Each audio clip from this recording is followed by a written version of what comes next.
Oh man, if the Air Force ends up authorizing beards before the Army, I mean, there's already a lot of people in the Army that wish they would have joined the Air Force. And if they do that, that's going to just make it even worse.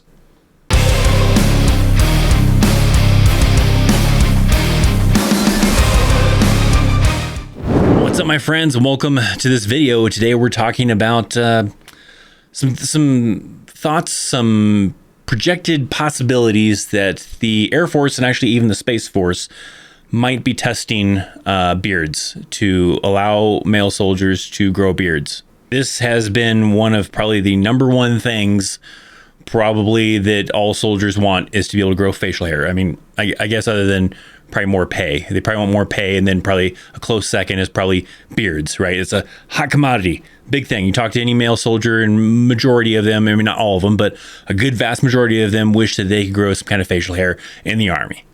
I wish I could have done it in the Army. It would have been nice, right? Maybe. I don't know what it would have looked like back then, because in the times that I did have a chance to grow like some facial hair on leave and everything, it wasn't very long, so I couldn't really grow it anything great to really discover what my facial hair would really look like at that age. It wasn't until after I got in the Army that I actually got to experiment with having facial hair, and I've had facial hair basically ever since.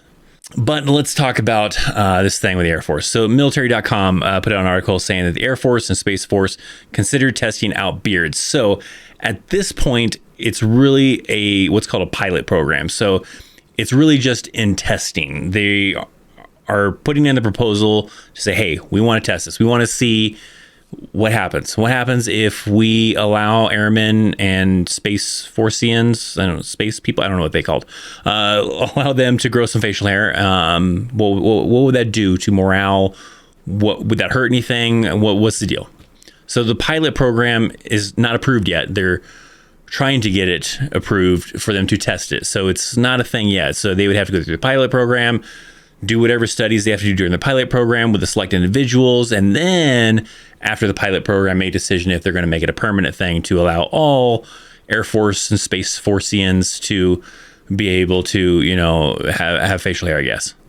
So that's kind of what they talk about, like in the article. I'll link it down in the description box down below if you want to read the whole thing. But Department of the Air Force is discussing a pilot program that would allow airmen and guardians, oh, there you go, they're called guardians, not Space Forcians, to grow beards.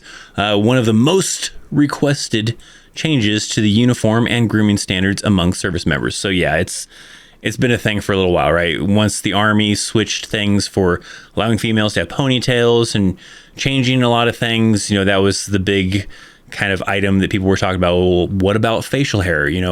They allow us to grow mustaches, but the mustaches have to be really short. They can't go like past the corners of your mouth, and they can't be too bushy or anything like that, which I don't know, but I never was a mustache kind of a guy, just a pure mustache kind of guy. But that's really the only facial you can get, other than outside of some exceptions like a shaven profile. So if you have some kind of medical reason that a doctor clears you, saying that yes, you can grow a small beard, a short beard, whatever, because using a razor causes damage to your skin, it irritates your skin, and it causes problems. So you can get a medical one. There's also religious exemptions. So if you fall into a category where your religion, you're supposed to have a beard because of that, and then you can kind of grow from there. So those are only really the two exceptions: is medical reasons for a shaving profile and medical religious, or not medical, but medical, like I said earlier, but religious exemptions that allows you to have a beard.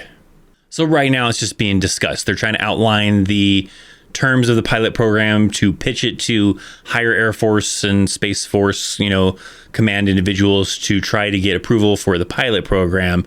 But it kind of talks about like the email and everything inside of here, saying that, the selected airmen and guardians would be allowed to grow facial hair as long as it's neat in appearance, shaped appropriately, and not fattish. So no like stripes or anything, or any kind of special shaping of the beard to make it, a certain style kind of a thing. And then those in the program would be limited to a growth of 1/4 of an inch. So not very long of a beard. You can't grow some crazy ZZ Top beard or anything like that. It'd have to be pretty short. In fact, probably maybe something similar to what I have here, maybe a little shorter. I don't know what exactly, half a quarter of an inch looks like, without trying to actually measure it, but it would still be a pretty short beard type of thing. But that would be the key thing. And I'd imagine if huge if the Army was to try to do something similar, then it would be something kind of along the same lines. Neat in appearance, you can't do anything crazy with some shaping of it and some lines and everything, no faddish types of things like the stripes or whatever. But you'd almost have to really just kind of word it also in a way to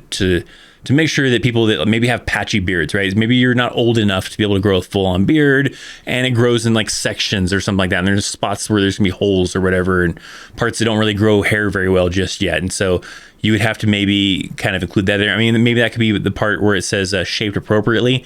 Maybe that's kind of in there where it has to be kind of like consistent, right? If there's an area in here that you can't grow hair yet, then maybe you wouldn't be able to grow a beard because you can't keep it shaped appropriately, I guess.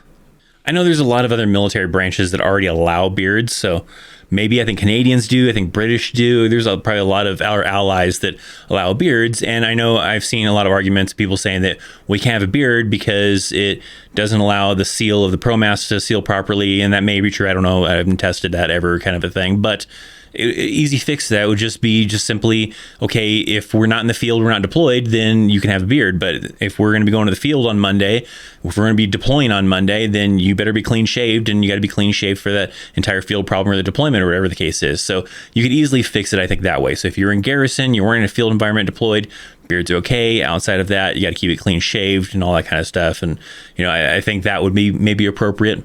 I think the other positive too is that a lot of times when you're near a military installation, near an Army installation specifically too, you can usually tell who the soldiers are. They're the people that are clean cut with, nice haircuts, in shape and clean shaved, right? If they are now nice haircuts, in shape, but some of them have beards and some of them don't have beards, then it'd be a little bit harder to figure out, is that person in the military or just someone that's, staying in shape and, keeping their hair nice and trimmed, right? It'd be a little bit harder to tell, but mainly for that, maybe for like possible terrorism type of thing. I don't know if that's really that big of a thing anymore, right? Or if it ever was really, but, still, I guess it kind of limits the number of being able to tell, hey, that person's a soldier. So if there was somebody that wanted to target soldiers, it'd make it a little harder for them to figure out who's a soldier when they're out of uniform type of thing.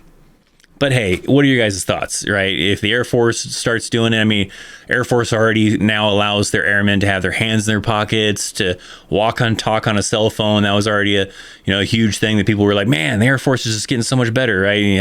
I wish I would have joined the Air Force. I could have my hands in my pockets, I could be talking on a cell phone. I can't do that in the Army. Now, if the Air Force goes as far as allowing beards, now it's just add more to it, more fuel to the fire as to why soldiers would wish that they would have joined the Air Force. I'd love to hear you guys' thoughts down in the comment section down below.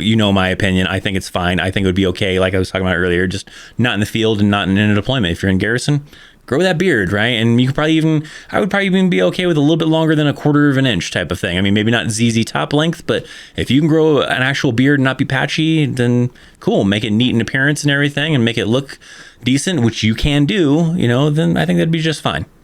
A little bit of a rewind to like all that information when they were making a lot of policy changes for like the hair standards, and there's like some fingernail standards and all sorts of other things. I'll actually link that video right here so you can check it out if you want to see it from, I think, last year when they made the announcement of all the changes they were doing. Check out my links down in the description box down below for social media, for the Discord channel, everything. Thanks for watching. I'm Christopher Chaos, and I'll see you next time. Hit that thumbs up.